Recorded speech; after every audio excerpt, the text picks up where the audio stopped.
Hello ඉතින් කොහොමද යාළුවනේ අද අපි හදන්න යන්නේ උයන්න කම්මැලි දවසට රයිස් කුකර් එකේ ලේසියෙන්ම හදාගන්න පුළුවන් කෑමක්. ඉතින් අපිට මේකට අවශ්‍ය කරන්නේ බොහොම පොඩි දේවල් ප්‍රමාණයක්.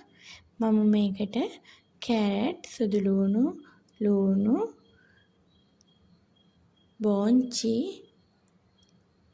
ඒ වගේම මම මේකට විශේෂ දෙයක් එකතු කරා. ඒ තමයි බටු, සෝදාගත් සහල්, ඒ වගේම බිත්තරයක්.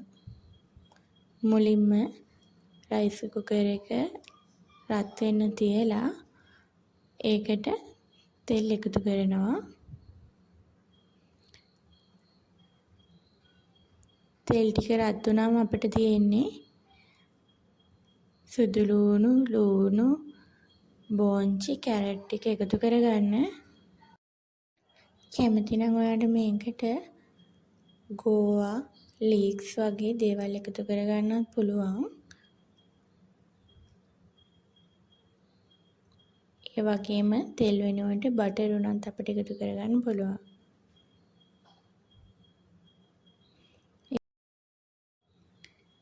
ඊළඟට අපි මේකට එකතු කරගන්න ඕනේ රස අනුව ලුණු, මිරිස් කුඩු, කහ කුඩු, අවශ්‍ය ප්‍රමාණයට ගම්මිරිස්. මම ඒ වගේම මේකේ සුවඳ වැඩි කරගන්න සුදුළු ස්වල්පෙකුත් එකතු කරගන්නවා. මේ සියල්ල එකතු කරගෙන හොඳින් මේක මිශ්‍ර කරගෙන ටික වේලාවක් පිස ගන්න ඕනේ.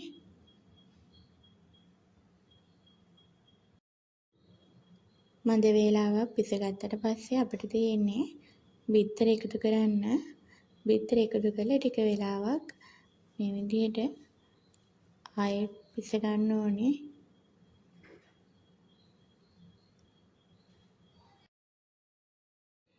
ඊළඟට අපි සෝදා පිරිසිදු කරගත්ත සහල් පෙන්කට එකතු කරගන්නවා.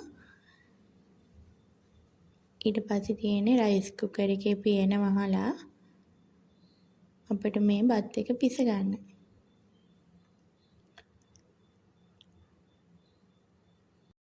උයන්න කම්මැලි හිතෙන දවසට කාර්යබහුල දවසකට උනත් මෙහෙම හදලා බලන්න.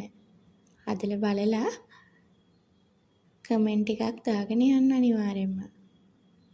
ඉතින් යාළුවනේ පුංචි ඉල්ලීමක් තියෙනවා. තාම මගේ channel එක subscribe කරලා නැත්නම් මගේ channel එක subscribe කරන් යන්න කියලා යාළුවෝ හැමෝගෙම මම ආදරෙන් ඉල්ලනවා. එහෙනම් අලුත් වීඩියෝ එකකින් හමු වෙමු. සුබ දවසක් හැමෝටම.